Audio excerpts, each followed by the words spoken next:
Muy buenos días, ¿cómo estás? Katy Fernández te saluda. Qué placer que podamos volver a encontrarnos. Gracias porque estás allí, acompañándome, para abrir juntos la palabra de nuestro Dios Todopoderoso. Te invito a que traigas tu Biblia y también te invito a que oremos antes de abrirla. Amante Padre Celestial, gracias por tu amor, por tu cuidado, por este nuevo día. Padre, ahora vamos a leer tu carta de amor y necesitamos que el Espíritu Santo se mueva potente entre nosotros para que podamos entender lo que querés que aprendamos y que nos des las fuerzas para andar por tus caminos, porque sabemos que solos nosotros no podemos, y también que nos des valor para compartir este precioso regalo de vida eterna. Lo pedimos en el nombre de Jesús. Te amamos, Padre. Amén. El título de la lección de esta semana es La fe de Abraham. El versículo para memorizar lo encontramos en Romanos 3:31 y dice: luego por la fe, ¿invalidamos la ley? En ninguna manera, sino que confirmamos la ley. De muchas maneras, Romanos 4 planta el cimiento de la doctrina bíblica de la salvación solo por la fe y llega al corazón de lo que inició la Reforma. Si nuestras mejores obras y el cumplimiento de la ley no bastan para justificarnos delante de Dios, ¿qué esperanza tienen los demás? Si tenía que ser por gracia con Abraham, tiene que ser igual con todos los demás, judíos y gentiles. En Romanos 4, Pablo revela 3 etapas importantes en el plan de salvación. Primero, la promesa de la bendición divina, la promesa de la gracia. Segundo, la respuesta humana a esa promesa, la respuesta de la fe. Y tercero, el pronunciamiento divino de la justicia acreditado a los que creen, la justificación. Así es como funcionó con Abraham y así es como funciona hoy con nosotros. Es fundamental recordar que para Pablo la salvación es por gracia, es algo que se nos concede por más que no lo merezcamos. Si lo mereciéramos, entonces no nos correspondería, y si nos correspondería sería algo que se nos debe y no un regalo. Y para los seres corruptos y caídos que somos, la salvación tiene que ser un regalo. Para demostrar lo que piensa sobre la salvación por la fe, Pablo cita Génesis 15:6. Abraham creyó al Señor y el Señor lo reconoció a él mismo como justo. Nueva versión internacional. Aquí está la justificación por la fe en una de las primeras páginas de la Biblia. El día domingo lleva por título La ley. Te invito a que juntos leamos Romanos capítulo 3, versículo 31, mientras pensamos cuál es el argumento de Pablo, por qué es importante para nosotros como adventistas. 3:31. Luego, pues, por la fe, ¿invalidamos la ley? En ninguna manera, sino que confirmamos la ley. En este pasaje, Pablo declara enfáticamente que la fe no anula la ley de Dios, no.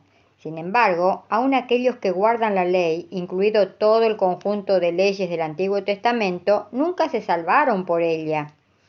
La religión del Antiguo Testamento, como la del Nuevo Testamento, siempre se basó en la gracia de Dios dada a los pecadores mediante la fe. Te invito a que juntos leamos Romanos capítulo 4, versículo del 1 al 8, mientras pensamos de qué modo esto demuestra que, incluso en el Antiguo Testamento, la salvación era por la fe y no por las obras de la ley.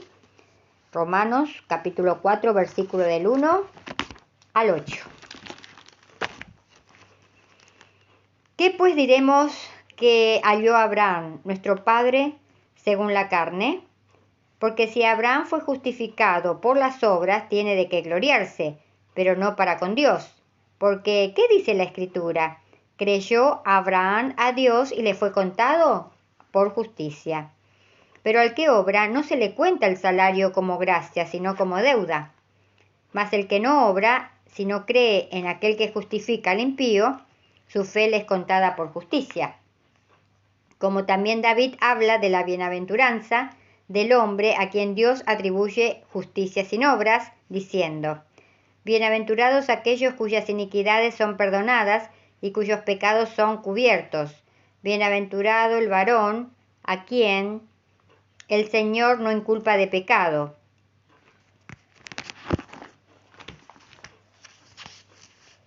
Según este relato del Antiguo Testamento, Abraham fue contado como justo porque le creyó a Dios. Por consiguiente, el Antiguo Testamento mismo enseña la justificación por la fe. Y cualquier inferencia de que la fe anula, del griego cartageo, vuelve inútil, inválida. La ley es falsa. La salvación por la fe y la gracia se enseñan como parte integral del Antiguo Testamento. Por ejemplo, ¿qué era todo el ritual del santuario sino una representación de cómo se salvan los pecadores no por sus obras sino por la muerte de un sustituto en su lugar? Además, ¿qué otra cosa puede explicar la manera en que David fue perdonado después de la sórdida aventura con Betsabé? Por supuesto que no fue la ley la que lo salvó, porque violó tanto los principios de la ley que ésta lo condenaba en varios puntos. Si David hubiese tenido que salvarse mediante el cumplimiento de la ley, de ningún modo sería salvo. Pablo presenta la restauración de David al favor divino como un ejemplo de la justificación por la fe. El perdón era un acto de la gracia de Dios. Aquí pues hay otro ejemplo del Antiguo Testamento de la justificación por la fe. De hecho, por más que muchos del antiguo Israel fuesen legalistas, la religión judía siempre fue una religión de gracia. El legalismo era una perversión de ella, no su fundamento.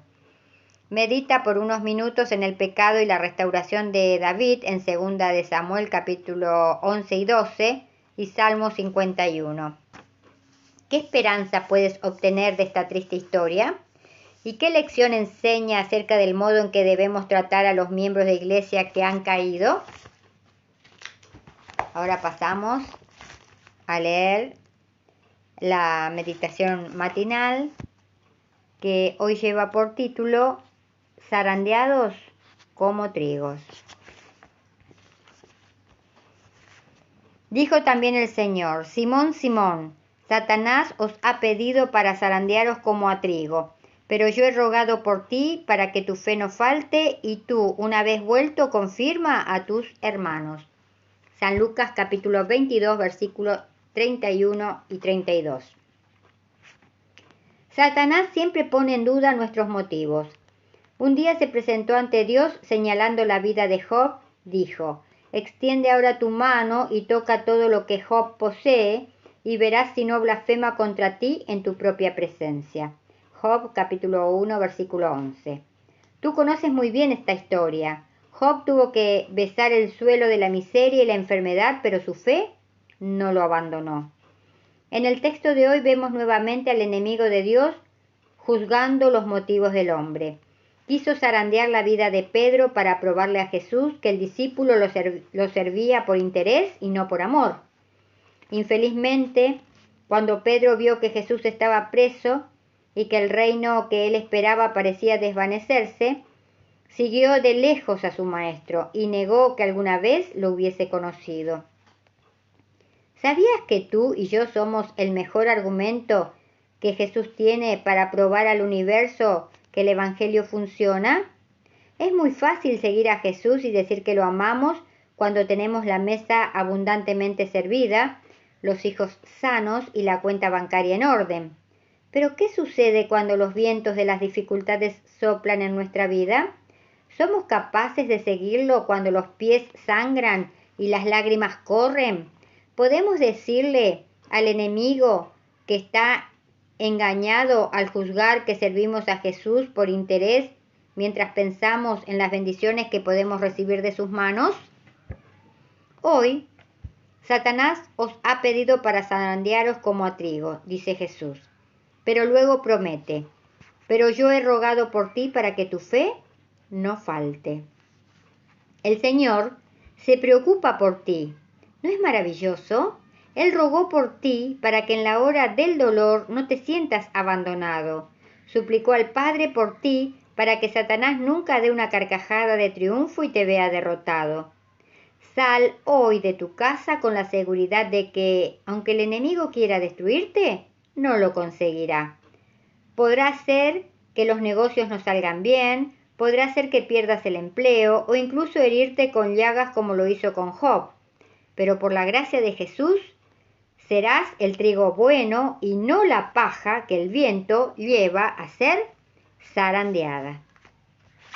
Que en este nuevo día que tienes por delante puedas decirle al Dios Creador: Padre, encomiendo a ti mi camino y no te suplico que me libres de las pruebas, sino que me hagas fuerte en medio de ellas. En el nombre de Jesús, gracias Padre. Amén.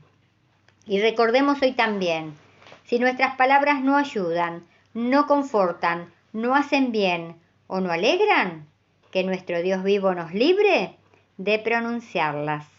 Que la gracia del Señor Jesucristo, el amor de Dios y la comunión del Espíritu Santo sean hoy contigo. Te invito a que nos volvamos a encontrar mañana, si Dios quiere. Y muchas gracias porque estás ahí acompañándome.